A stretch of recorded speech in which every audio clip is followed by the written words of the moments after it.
السلام علیکم ورحمۃ اللہ وبرکاتہ۔ الحمد للہ وحدہ والصلاة والسلام علی من لا نبی بعد۔ آج کل سوشل میڈیا میں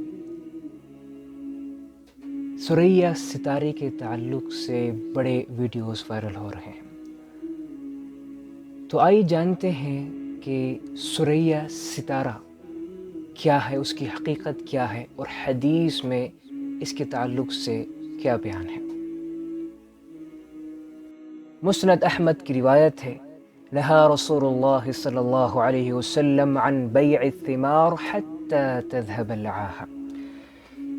کہ نبی کریم صلی اللہ علیہ وسلم نے پھلوں کی بیع سے منع فرمایا، یعنی اس کی پھلوں کی خرید و فروخت سے منع فرمایا۔ جب پوچھا گیا کب تک، یہاں تک کہ ثریا ستارہ طلوع نہ ہو جائے۔ ایک اور روایت کے الفاظ یوں ہیں، آپ نے فرمایا ما طلع النجم صباحا قط وبقوم عاهة الا رفعت او خفت، جب صبح کے وقت ثریا ستارہ طلوع ہوتا ہے اور اس وقت جو قوم جس بیماری میں مبتلا ہوتی ہے تو وہ بیماریاں تو سرے سے ختم ہو جاتی ہیں یا اس میں تخفیف کر دی جاتی ہے۔ اب آئیں پہلی حدیث کی طرف۔ آپ صلی اللہ علیہ وسلم نے پھلوں کی خرید و فروخت سے منع فرمایا تھا یہاں تک کہ ثریا ستارہ طلوع نہ ہو جائے۔ اصل میں قصہ یہ تھا کہ لوگوں میں جھگڑا ہو رہا تھا پھلوں کی خرابی کے تعلق سے، تو آپ نبی کریم صلی اللہ علیہ وسلم نے اس جھگڑے کو روکنے کے لیے فرمایا تھا کہ جب تک ثریا ستارہ طلوع نہ ہو جائے تب تک جو ہے ان پھلوں کو خرید و فروخت کرنا بند کر دو۔ جہاں تک دوسری حدیث کا تعلق ہے، جب صبح کے وقت ثریا ستارہ طلوع ہوتا ہے اور اس وقت جو قوم جس بیماری میں مبتلا ہوتی ہے تو وہ بیماریاں تو سرے سے ختم ہو جاتی ہیں، تو یہاں بھی محدثین نے پھل ہی مراد لیا ہے،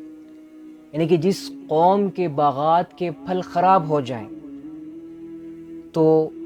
یہ ثریا ستارہ طلوع ہوتے ہی ان کے باغات کے پھل اچھے ہو جائیں گے۔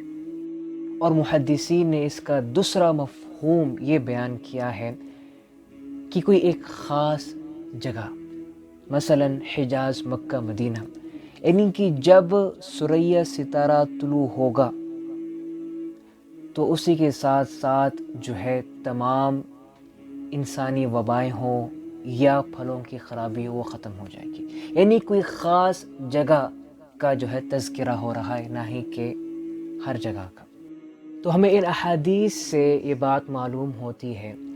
کہ ثریا ستارہ کا کوئی تعلق نہیں ہے انسانی وباؤں سے، بلکہ اس کا تعلق ہے پھلوں سے، پھلوں کی خرابیوں سے۔ اور ایک سب سے اہم بات بتاتا ہوا چلوں کہ ثریا ستارہ بذات خود کسی کو نفع یا نقصان نہیں پہنچا سکتا، بلکہ حدیث میں یہاں وقت کی حد بیان ہے کہ جب ثریا ستارہ طلوع ہو جائے تو اس کے بعد جو ہے تمہارے پھلوں کی جو خرابیاں ہیں وہ ختم ہو جائیں گی۔ اب آتے ہیں سب سے اہم بات کی طرف کہ جس طرح آج کل ویڈیوز اور یہ باتیں تیزی کے ساتھ وائرل اور پھیل رہی ہیں کہ جیسے ہی ثریا ستارہ طلوع ہوگا تو اسی کے ساتھ ساتھ تمام انسانی وبائیں جو ہے وہ ختم ہو جائیں گی، خاص کر کورونا وائرس۔